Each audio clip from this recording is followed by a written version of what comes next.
For next game, this next 2 games are games I played pretty recently and still currently playing, and it's Digital Devil Saga. Woo! Good game. Yes. I played for the first game. I'm at the final dungeon in the second game. I'm going to talk about the first game first. Firstly, the dungeon sucks in this game. The dungeon sucks so much in this game. Especially some of them are kind of annoying. Like the castle was kind of annoying. Yeah. I didn't like the warping puzzles in the final dungeon. They're I mean, there's some weak bits here and there. I didn't mind them too much. Like the amusement park, I thought it was actually going to be a puzzle where you have to have some clues about which is the good prince, which is the bad prince. But isn't that just navigational puzzles? And then I've reached where you have to find the right portrait. What gets me is that I explored the west side first, which is where you're supposed to go. But before I went to the actual right puzzle area, right portrait, I backtrack and went to the east area. And then I explore all the east area, and then I go to the trap door, and there's a picture that says, in order to reach the good prince in East Wing, you have to go for the West Wing. So I had to backtrack again, all the way back. The amusement park and the final dungeon were pretty annoying. And I will say though that the amusement park dungeon has some pretty interesting implications. Yeah, like the good prince, the good prince and the bad prince, regarding Seraph and Heat. Right, exactly. It changes like your perspective about like when you go back. It's pretty interesting. I don't know if you remember this, but like the battles can be annoying with how many random ambushes you have in this game. Because I get ambushed a lot in Digital Devil Saga. Way more. Yeah, when you're stuck in your human form at the beginning of the fight. Yeah, or them just reacting first. I got ambushed so many times in Digital Devil Saga, way more than I did in the Persona games or Metaphor or even Shin Megami Tensei 4. And the worst part is like sometimes there's nothing you can do, and sometimes you can just bite the bullet and then get a game over. Now I always like fully healed after every battle, that way I didn't have to deal with that. Mm-hmm. And it's worse in the second game because I feel like retreating in the second game is way more screwed RNG wise in terms of escaping in the second game compared to the first game. Really, I don't remember a difference. I haven't played them in a while. Like there's one time in battle where I tried to escape 5 times and it failed, 5 times in a row. Jesus. Yeah, you're better off either not escaping at all or having a passive skill that like almost guarantees you the escape, the probability too. Yeah, but besides that, like I like. Yeah. I was gonna say like I do like the berserk form that they added in DDS too. I like the high risk, high reward. Yeah, like in DDS2, like there are various encounters that activate your semi-berserk form. Kind of, it's like in this game, you're like trapped between human and demon in this form. game, rather than like summoning demons, you yourself are a demon, which you transform into. And in DDS2, like you go into this half transformation state where you're half human, half demon, and like everything is high stakes. Like you're more prone to miss, but if you do hit, you get a critical. But if your enemy hits you, you get a critical. So it's very high risk, high reward. And if you do beat the battle in this berserk form, you get like a higher than normal karma, which is this game's form of experience. Yeah, I really like that mechanic. I think it's a really nice, and you could always anticipate it because it only ever happens on a full moon, so it's not like it's completely random. And yeah, I think you can also, is it 100% retreat rate during that? Yeah, it's 100%. Okay, so like berserk mode fights. So like you're not caught off guard too much. Yeah. Like the game's at least fair with it, which I appreciate. Yeah. For the first game story, I think I think there is an interesting hook for the first game with you, like, basically the first game, you're not sure where it takes place. You're assuming it's a post-apocalyptic world with you seeing these different factions fighting each other.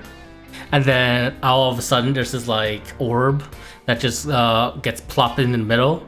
And then everyone starts transforming and eating each other. Eventually, when you go near the orb, you see it's like there's a girl in there. Basically, you rescue the girl, and then you're just trying to figure out what's going on. And then throughout the game, you notice like your characters getting like they're very monotone at first. I think very monotone. Yeah.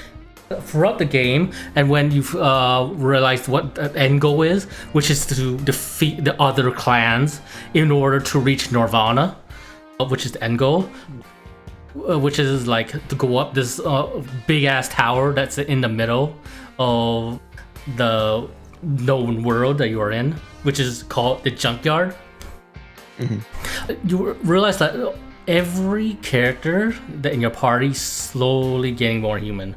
Having certain bits of mannerisms and having grasp of certain concepts that they shouldn't have, like the concept of children. There's no kids in this game, and then sometimes they talk about children. How do I know what a cat is when I've never seen one before? Yeah, I think the most noticeable way of you seeing them getting more human is with Cilio, with his speaking mannerisms changing so much when he gets more of his humanity. Cilio's fucking great. His like he speaks very monotone, like very normal, and then he speaks very. He gets a Jamaican accent. Yeah, so very great. Jamaican. Yeah. It's like, well, when I first got it, like, what the heck? What? But he's so funny though. I love him. He's so great. Yeah. But then like you slowly see everybody getting more human, with Heat getting a lot more angrier, and especially emotional towards Sarah, which is the girl. Which I think is interesting. Like he almost gets like obsessed with her, even though he like barely knows her, and that's like good foreshadowing for the sequel. Yeah. And I will say, like, the first game overall does feel a lot like a setup game. There being a lot of mystery building regarding the situation with the Junkyard, regarding why the people in the Junkyard act like they do, and why they're gaining emotion as well as gaining concepts that they shouldn't have known in the Junkyard. Planting seeds for future development. It definitely feels like Xenosaga 1-ish in terms of being a setup game. Yeah, because like even the few answers you do get end up leading to more questions. Yeah. Fine. I mean, it is a duology, so like they gotta. It's supposed to be 3 games, right? That's what I've heard. I saw a video of someone actually saying it was meant to be a trilogy, and at some point, for whatever reason, that got cut. I don't know why. I don't know the details. Okay. I mean, I guess that's better than Xenosaga, which was supposed to be like 6 games. 6 games that cut to 3. Yeah. It's really funny. I've beaten the first Digital Devil Saga like 3 times, and I've not played Digital Devil Saga 2 for whatever reason. Oh. Really? Huh. Yeah, I need to get to it one of these days, I guess. It's a very like satisfying ending to the duology, I think. Cool. I will say they do go very literal with their influences. Yeah. Oh, I know exactly what you're talking about. I know you're. There. You know the cat that's been following you. You know what's their name? I will let you guess what their name is. I mean, I know what it is. I mean, Shintai. I mean, Daniel. Oh. Because he hasn't played for the second game. Yeah. What do you think the cat name is? Is it the same name as the cat from Raido Kusunoha? No. Schrodiner. No. Schrodiner. No.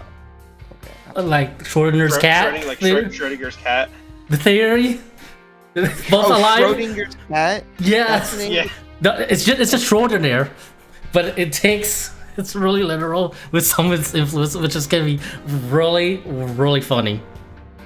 That is actually pretty funny. I feel like if I had played Digital Devil Saga 2 when it came out, that reference would have like completely gone over my head. So maybe it's good that I'm playing that. Like I waited to play because I'm like, oh, okay, yeah, that's super obvious to me. When I heard the cat's name, I just burst out laughing.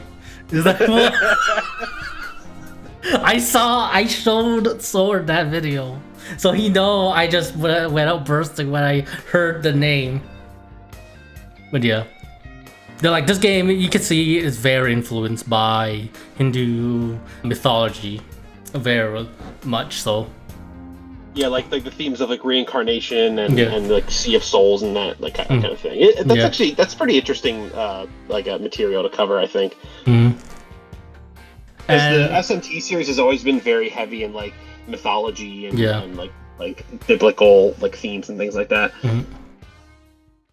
The first game's combat system, I think the first and second game combat system is almost exactly the same in terms of like the turn-based stuff.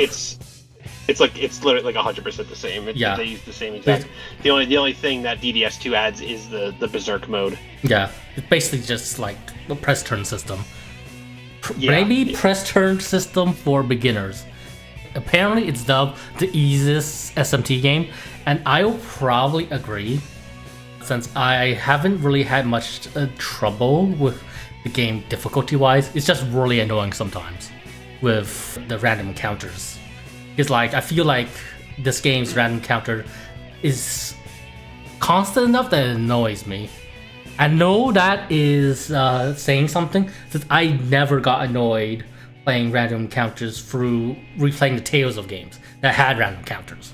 Yeah, the encounter, and honestly, that's not even just a DDS thing. That's like a lot of the SMT games that have random encounters like tend to be like really high. I mean, like I played for Tales of Phantasia, Destiny DC, Rebirth, Eternia, and those had random encounters, but it didn't annoy me too much. This game really annoyed me sometimes. Like you go 2 steps sometimes, and then random encounter, ambush. Yeah. To like Nocturne and that's something that I'm honestly glad like the modern Atlas games stopped using random encounters for that reason.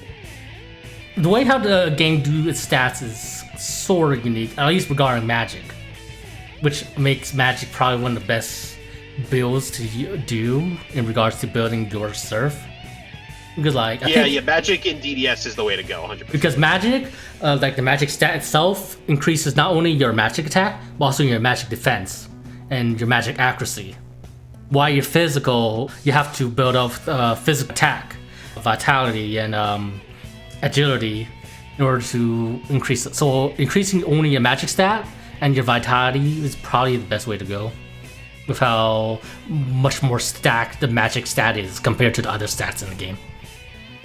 One other thing that is interesting in regards to discussing the gameplay of Digital Devil Saga and Devil Saga 2 is probably the mantra system.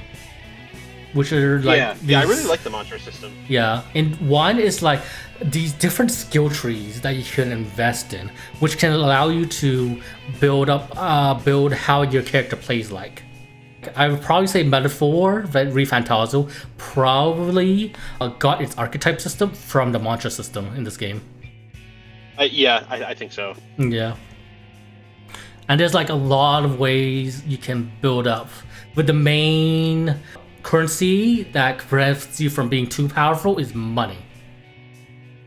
There's like the mantras, they can cost quite a lot when you're building up to certain mantras. Especially you're building up for 6 characters, which I did. Was it 6? It's a... actually, it was 5 characters. So the Surf, Heat, Argelia, 5, Gale, and Celio. 6 is in kind of 6 in you can roll Devil Saga in 2. DDS 2. Yeah. Apparently, for the final dungeon of DDS 2, depending on certain choices, you either get Heat or Rollins, which is pretty funny. Yeah, it's a weird way to go. I don't know why you can't just have both. It's kind of weird. And I guess it's sort of like how with Zelos and Kratos. I guess, yeah, maybe. Yeah. Digital Devil Saga to me, like I think, is a really interesting game to play through. I think the combat system, while easy, is still pretty fun with the press turn system. I've always loved the press turn system. Yeah, and the way how buffs work does make it a lot more simpler to compartmentalize, because buffs don't fall off in this game unless it get debuff, unless you get like deconduct. But the way how customizable and open the mantra system is does make it a really interesting game to play with as well, since you have a lot of freedom with how to build up your characters. Granted, certain characters are very stat gated towards a certain playstyle. Like with Heat, you're always going to make him a physical attacker, because Heat doesn't have that good of a magic stat at all. Yeah, his magic sucks. Yeah, but Gale is very. Yeah, that's not what. I think Gale and maybe Celio is very, like, he's a very balanced character, so you can go either or in that part. Celio is just like straight up magic. Like I think she has like the best magic in the game. Yeah. Funny enough, she was mostly just healer. With my main magic user was being Surf.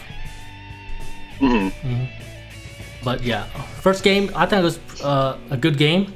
It has some really annoying aspects, but I do think like the mystery behind the junkyard and how things became like they are, and the truth behind the junkyard was really interesting into the end.